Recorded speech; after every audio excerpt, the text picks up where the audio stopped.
Selamat malam di Indonesia, Captain Roy Michael Pasaribu. Terima kasih telah bisa hadir dalam wawancara online kita ini. Topik kita adalah para perwira pelayaran yang telah turun ke darat. Jadi, Captain Roy adalah salah satu yang telah berhasil turun ke darat, dan saya ingin bertanya-tanya sedikit ini tentang tips and trik dan juga pengalamannya. Saya akan bertanya beberapa pertanyaan-pertanyaan, Captain Roy, karena ini berhubung dengan beberapa video yang telah saya launching di YouTube saya tentang pelaut-pelaut yang sudah sukses turun ke darat. Nah, salah satunya adalah Captain Roy Michael Pasaribu. Jadi saya akan bertanya, nanti tolong diberi sedikit penjelasan dan juga motivasi-motivasi ke kita-kita ataupun mereka-mereka yang ingin turun ke darat ya. Oke, Captain Roy. Captain Roy punya background dan pendidikan itu sebelumnya di mana saja, Captain Roy? Bisa diberikan sedikit penjelasan. Oke, ya selamat sore di Abu Dhabi ya. Di Doha, sorry. Ya, sudah pindah kita. Ya. Oke, ya SD, SMP, SMA semuanya di Tanjung Pinang. Oke, untuk jenjang akademi di Jakarta, tepatnya di PLAP atau yang lebih dikenal sebelumnya AIP. Saya masuk tahun 96, atau kalau di PLAP namanya kita panggil Angkatan 39 pada tahun 90 itu.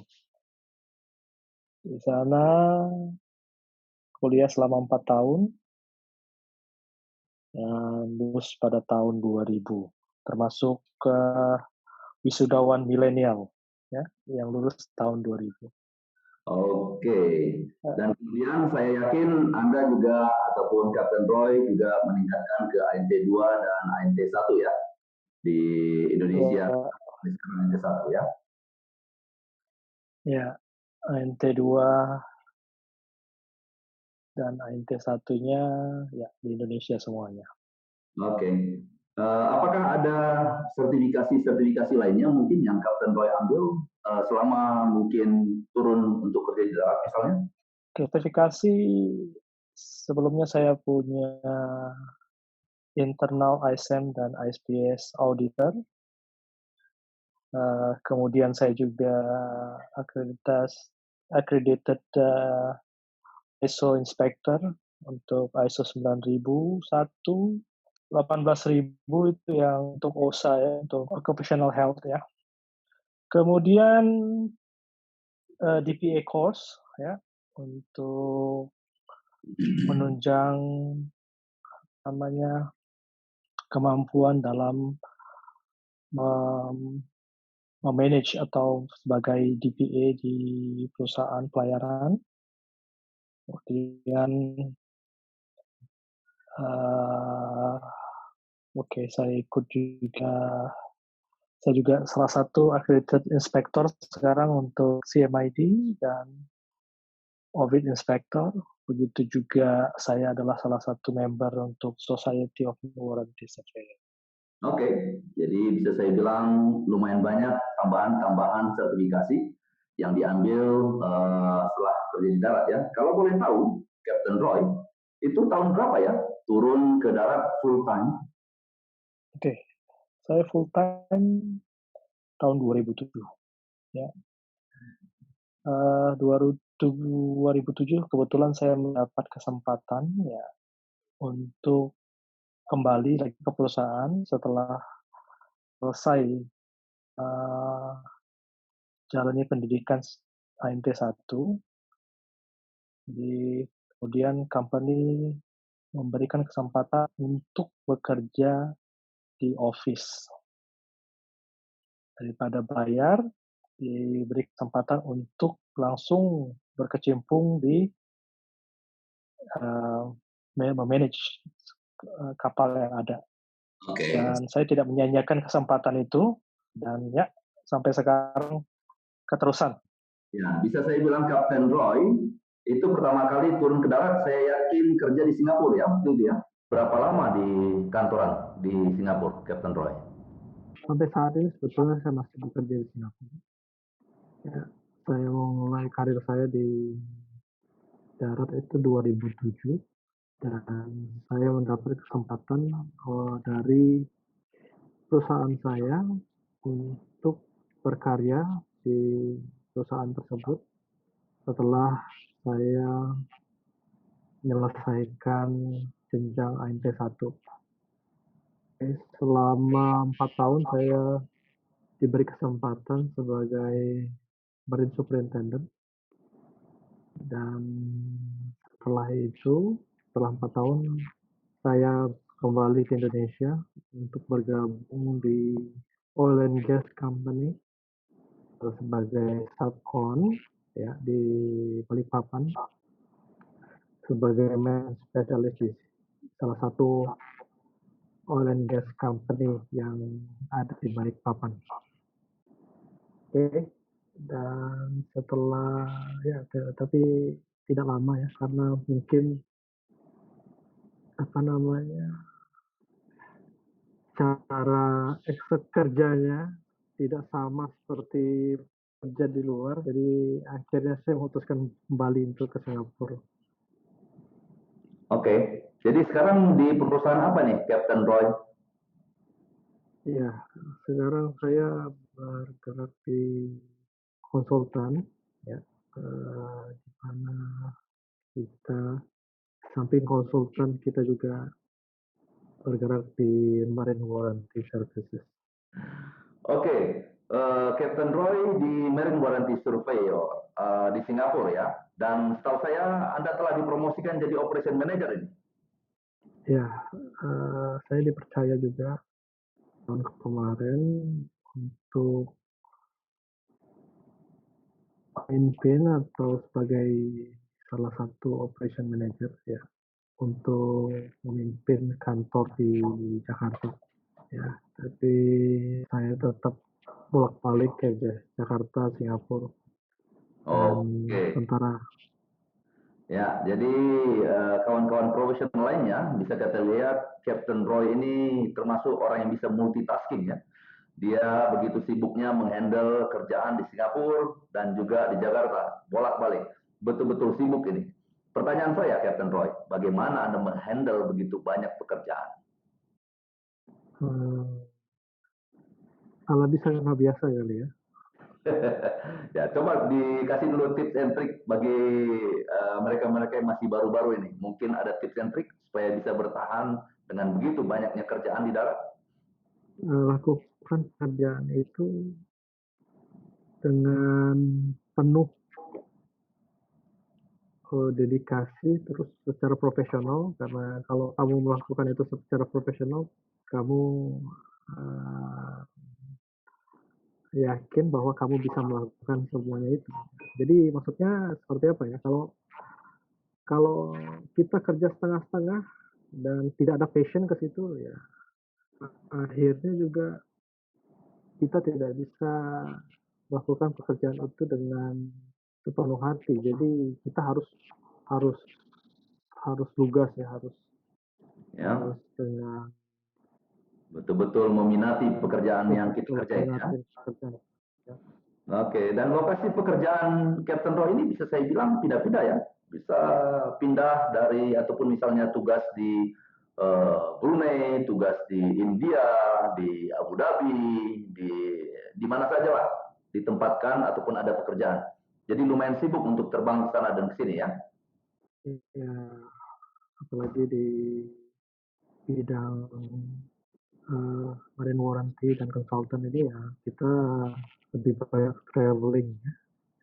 Jadi most of my time mungkin saya lebih banyak menghabiskan waktu di hotel daripada di rumah sendiri sebetulnya. Oke, ya itu salah satu tantangan pekerjaan ya. Jadi kalau sebagai surveyor itu ya mungkin ini salah satu tantangannya. Kalau boleh tahu, Captain Roy, kerjaannya apa saja sih sebagai operation manager yang sekarang Anda posisi yang Anda dapati sekarang? Mungkin bisa di-share? Cukup banyak ya sebetulnya. bagaimana memanage staff-staff yang ada, terus bagaimana memanage kontrak-kontrak yang ada, dari bagaimana memanage atau mencari klien yang baru, terus bagaimana juga memanage keuangan yang ada di perusahaan tersebut.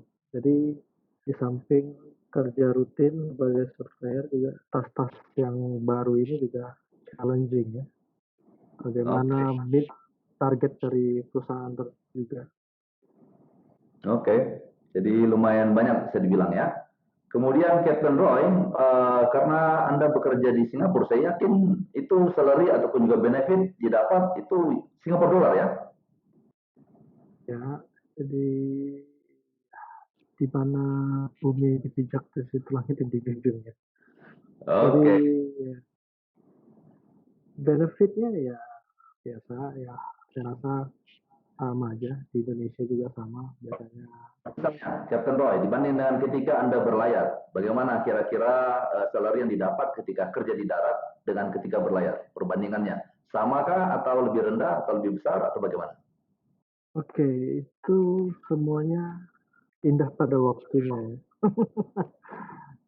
Pertama, di darat itu ya tidak seindah yang dibayangkan orang-orang bagaimana mendapatkan salary gitu ya. Jadi semua itu butuh perjuangan dan butuh waktu.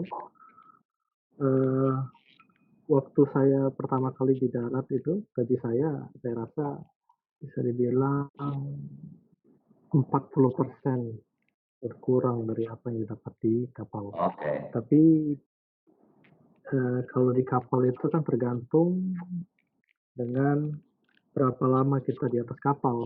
Dan kalau ada perusahaan yang bagus ya kita akan digaji per tahun. Tapi kalau di perusahaan-perusahaan yang biasa itu tergantung kontraknya masing-masing, bukan? Jadi kalau dihitung-hitung sebetulnya ya lebih-lebih kurang, ya kan? Tapi bagaimana kita bisa memanage yang ada itu aja.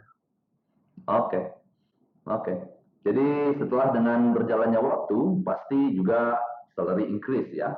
Sehingga misalnya sekarang Captain Roy sudah jadi operation manager, bisa saya bilang secara kasarnya lebih daripada ketika Anda masih berlayar. Karena setiap tahunnya ataupun juga setiap kali pindah posisi pasti ada increment. Bagaimana kira-kira? Ya, itu juga benar. Cuma dengan kondisi-kondisi yang sekarang ini ada plus minusnya, ya kita juga terdampak dengan adanya COVID-19 ini ya. Ada pengurangan-pengurangan, ya, tapi itu semua ya, kita syukurin aja apa adanya. Ya, ya. Oke, Captain Roy, pertanyaan terakhir nih, Captain Roy.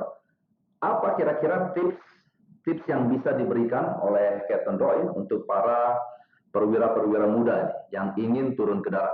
Apa aja tips-tipsnya? Bisa di-share coba. Percaya diri ya, karena apalagi kalau mau apa namanya, kemudian tolong diasah kemampuan berbahasa, kemudian leadership seperti apa, percaya diri, karena saya menjumpai ya, terus terang aja ya, kalau jumpain kapten Indonesia dengan kapten asing itu percaya dirinya beda.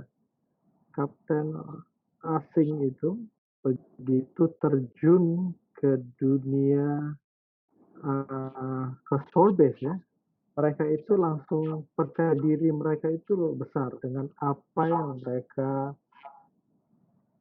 punya ya, dengan experience yang mereka punya. Tapi kalau kapten Indonesia rata-rata yang saya temukan mereka hanya sebatas lokal aja ya. Maksudnya kemampuannya itu cuma lokal. Tapi kalau kita challenge untuk debat secara detail atau kita challenge dalam konteks role requirement segala macam itu agak lemah. Terus juga cara berdiplomasi dalam menyampaikan pendapat, dalam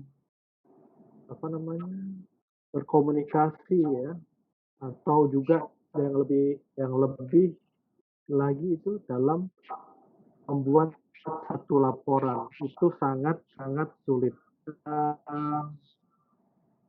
Saya rasa itu yang perlu dikuatkan karena itu yang saya lihat pelaut kita itu lemah ya. Kalau orang asing begitu terjun langsung bisa berbicara, langsung bisa menulis. Kalau kita mungkin bisa berbicara tapi untuk menulis itu kurang ya. Itu saja. Jadi mungkin itu yang perlu ditingkatkan. Oke, Captain Roy. Terima kasih atas bincang-bincang kita pada malam hari ini. Dan terima kasih juga atas waktunya. Nanti apabila ada pertanyaan-pertanyaan, silakan komen di channel YouTube ini dan kita akan sampaikan jawaban-jawaban langsung dari pihak pertama dan juga para narasumber yang telah berpengalaman turun ke darat. Jadi jangan lupa tetap ikuti channel ini sehingga kita bisa saling bertukar pikiran. Terima kasih Captain Roy dan salam perwira dan para profesional muda Indonesia. Thank you for watching. Please subscribe, click the bell, like, comment, and share. See you again.